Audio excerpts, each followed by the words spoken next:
رمضان رمضان رمضان رمضان رمضان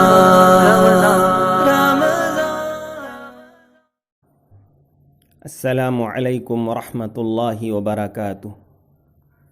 الحمد للہ رب العالمین والصلاة والسلام علی سید المرسلین وعلی آلہ واصحابہ اجمعین، اما بعد۔ وَأَنكِحُوا الْأَيَامَ مِنكُمْ وَالصَّالِحِينَ مِنْ عِبَادِكُمْ وَإِمَائِكُمْ إِنْ يَكُونُوا فُقَرَاءَ يُغْنِهِمُ اللَّهُ مِنْ فَضْلِهِ وَاللَّهُ وَاسِعٌ عَلِيمٌ۔ اے مسلمانوں، تم میں سے جو مرد بغیر بیویوں کے ہیں اور جو عورتیں بے شوہر ہیں، ان کا نکاح کرا دو، اور اپنے غلاموں اور باندیوں میں سے جو نیک ہیں ان کے نکاح کا بھی تمہیں انتظام کرنا چاہیے۔ اگر یہ غریب ہیں تو اللہ تبارک و تعالی اپنے فضل سے ان کو بے نیاز فرما دے گا۔ اللہ تبارک و تعالی وسیع فضل اور جاننے والا ہے۔ حضرات، اس آیت کریمہ میں اللہ تعالی نے مسلمانوں کو صاف حکم دیا ہے کہ معاشرے میں جو لوگ بغیر نکاح کے ہیں، کنوارے ہیں، یا جن کا جوڑا طلاق کی وجہ سے یا وفات کی وجہ سے میسر نہیں ہے، ان سب کا نکاح کرنا چاہیے۔ اور غریبی اور فقر و فاقے سے ڈر کی وجہ سے نکاح میں تاخیر کسی بھی حال میں مناسب نہیں ہے۔ اللہ تبارک و تعالی نکاح پر اپنے فضل کا اور رزق کا وعدہ فرماتا ہے۔ کئی صحابہ نے فرمایا، اے لوگوں، نکاح میں اللہ تبارک و تعالی کا فضل پوشیدہ ہے، لہذا تم اس کو تلاش کرو۔ آج ہمارے معاشرے میں فقر و فاقے اور غربت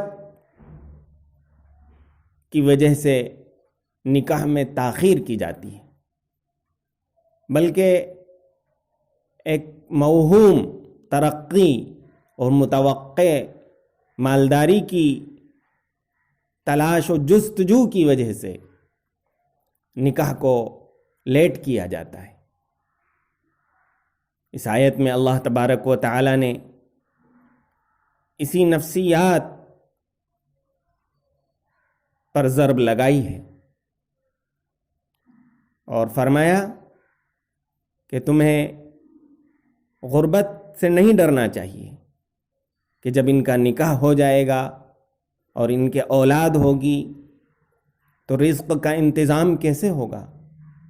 خزانے اللہ تبارک و تعالی کے ہاتھ میں ہیں، لہذا تمہیں چاہیے کہ تم نکاح میں جلدی کرو۔ آپ صلی اللہ علیہ وسلم نے فرمایا، یا معشر الشباب من استطاع منکم الباءۃ فلیتزوج۔ اے نوجوانوں، تم میں سے جو نکاح پر قادر ہو اس کو فوراً نکاح کر لینا چاہیے۔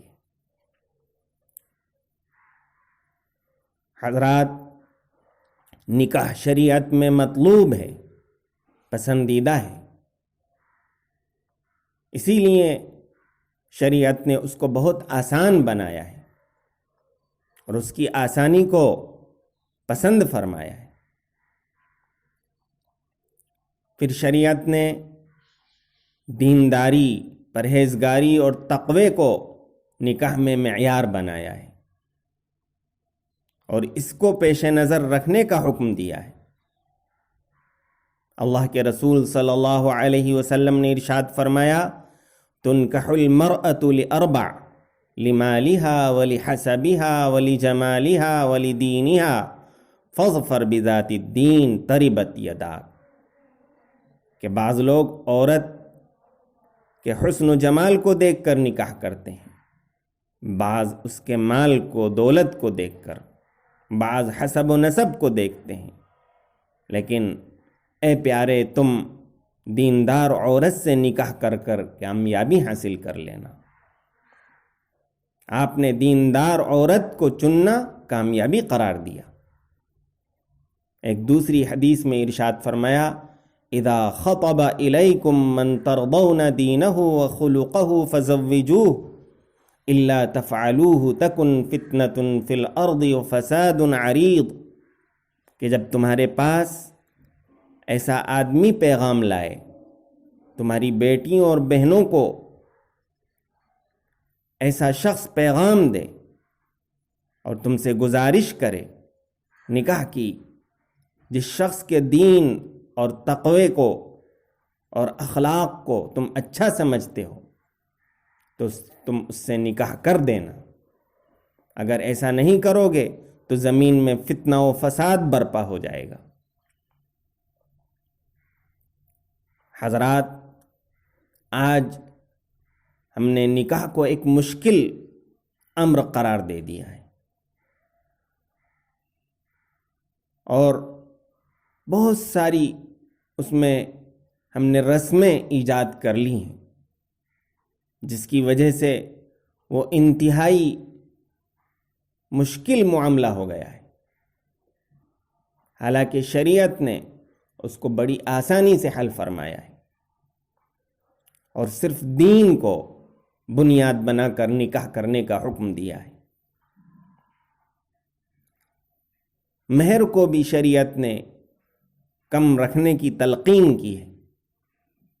حضرت عمر رضی اللہ تعالی عنہ نے فرمایا لا تغالوا صدقۃ النساء، کہ مہر کو زیادہ نہ رکھو، یہ اللہ کے یہاں تقوی کی بات نہیں۔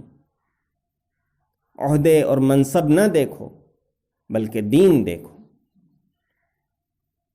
ایک واقعہ مثالی سیرت کی کتابوں میں ملتا ہے۔ آپ صلی اللہ علیہ وسلم نے ایک صحابی حضرت جلیبیب، جو بدصورت بھی تھے اور غریب بھی تھے، ان سے کہا تم نکاح کرو گے؟ انہوں نے عرض کیا کہ مجھ سے کون نکاح کرے گا، میں تو بے حیثیت ہوں۔ آپ نے فرمایا لکنک لست عند اللہ بکاسد، تم اللہ کی نظر میں بڑے حیثیت والے ہو۔ پھر آپ نے ایک انصاری صحابی کو بلایا اور آپ نے فرمایا کہ تم اپنی بیٹی کا نکاح کر دو۔ انہوں نے کہا بخوشی منظور ہے حضرت۔ آپ نے فرمایا میں اپنے لیے نہیں پیغام دے رہا ہوں بلکہ جلیبیب کے لیے۔ وہ صحابی کہنے لگے حضرت میں اس کی ماں سے مشورہ کر لوں۔ انہوں نے آ کر اپنی اہلیہ کو یہ معاملہ بتایا کہ اللہ کے رسول صلی اللہ علیہ وسلم نے اپنی بیٹی کے لیے پیغام دیا ہے۔ ان کی بیوی نے بھی بڑی خوشی کا اظہار کیا، لیکن انصاری صحابی نے فرمایا کہ وہ اپنے لیے نہیں بلکہ جلیبیب کے لیے پیغام دیتے ہیں۔ تو وہ جلیبیب کا نام سن کر بڑی پریشان ہوئی اور گویا کہ پسند نہیں کیا اور معذرت کی۔ وہ صحابی معذرت کا جواب دینے اللہ کے رسول صلی اللہ علیہ وسلم کی طرف آنا چاہتے تھے کہ اندر سے وہ نوجوان پاک باز خاتون بولی کہ تمہیں کس نے پیغام دیا ہے؟ تو صحابی نے فرمایا کہ اللہ کے رسول صلی اللہ علیہ وسلم نے۔ تو کہنے لگی کہ بس مجھے اللہ کے رسول صلی اللہ علیہ وسلم کے حوالے کر دو، میرا معاملہ آپ کے ہاتھ میں دے دو، وہ مجھے ضائع نہیں فرمائیں گے۔ بس کیا تھا، حضرت جلیبیب سے نکاح ہو گیا۔ چند دنوں کے بعد ایک غزوے میں حضرت جلیبیب رضی اللہ تعالیٰ عنہ شہید ہو گئے۔ آپ نے پوچھا کہ کون کون شہید ہوئے ہیں؟ صحابہ نے کئی نام بتائے، لیکن حضرت جلیبیب کو کوئی یاد نہیں کر رہا تھا۔ آپ نے فرمایا لیکنی افقد جلیبیبا، لیکن مجھے جلیبیب بھی نظر نہیں آ رہے ہیں، وہ بھی شہید ہو گئے ہیں، ان کو تلاش کرو۔ ان کو تلاش کیا گیا تو 7 لوگوں کے پاس ان کی لاش ملی۔ تو اللہ کے رسول صلی اللہ علیہ وسلم نے فرمایا کہ وہ مجھ سے ہیں، میں اس سے ہوں، وہ مجھ سے ہے، میں ان سے ہوں۔ وہ اتنی جواں مردی کے ساتھ اور جاں بازی کے ساتھ لڑے، 7 کو مار کر پھر مرے اور اللہ کے راستے میں شہید ہو گئے۔ اللہ کے رسول صلی اللہ علیہ وسلم نے اپنے ہاتھ میں ان کو اٹھایا، لیس لہ الا ساعد النبی صلی اللہ علیہ وسلم۔ پھر آپ نے ان کی بیوہ کے لیے دعا فرمائی۔ صحابی کہتے ہیں حضرت انس رضی اللہ تعالیٰ عنہ اور دیگر صحابہ کہ پھر یہ حضرت جلیبیب کی بیوہ کو اللہ تبارک و تعالیٰ نے اتنی مقبولیت عطا فرمائی کہ مدینے کی سب سے مقبول ترین خاتون بن گئی، اور پیغام پر پیغام ان کے لیے آنے لگے۔ اللہ تبارک و تعالیٰ نے ان کو نوازا۔ جو بھی اللہ کا حکم مانتا ہے اللہ تبارک و تعالیٰ اس کو نوازتا ہے، اس کو ضائع نہیں فرماتا ہے۔ لہٰذا آج ہمیں شریعت کے مطابق نکاح کو اختیار کرنا چاہیے۔ اللہ کے رسول صلی اللہ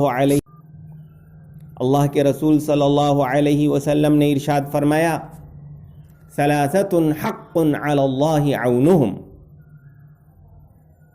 المجاہد فی سبیل اللہ، والمکاتب الذی یرید الاداء، والناکح الذی یرید العفاف، کہ 3 لوگوں کی مدد اللہ نے اپنے ذمے لے لی ہے، ایک اپنے راستے کے مجاہد کی، ایک اس غلام کی جس نے مکاتبت کی ہو اور وہ ادائیگی کی نیت رکھتا ہو، ایک وہ نوجوان جو نکاح کرنا چاہتا ہو اور اپنے آپ کو پاک دامن بنانا چاہتا ہو۔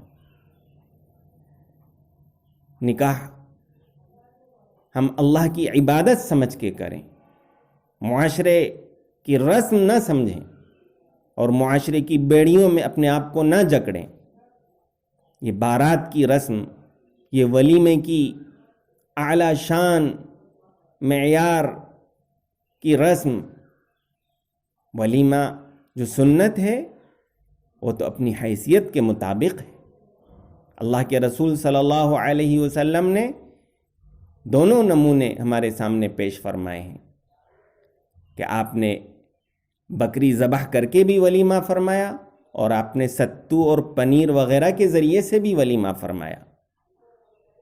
اللہ تبارک و تعالی جیسی حیثیت عطا فرمائے اس کے مطابق ولیمہ مسنون ہے، لیکن ہم نے تو اس کو ایک معاشرتی رسم بنا لیا ہے، اسراف و فضول خرچی کا ذریعہ ہم نے بنا لیا ہے۔ اسی لیے معاشرے کے اندر ہم دیکھتے ہیں کہ طرح طرح کی خرابیاں پیدا ہو گئی ہیں۔ ہم نکاح کو اللہ کا حکم سمجھ کے کریں اور شریعت کے حکم کے مطابق اس کو انجام دیں، اللہ تبارک و تعالی برکت عطا فرمائے گا اور نوازے گا۔ وآخر دعوانا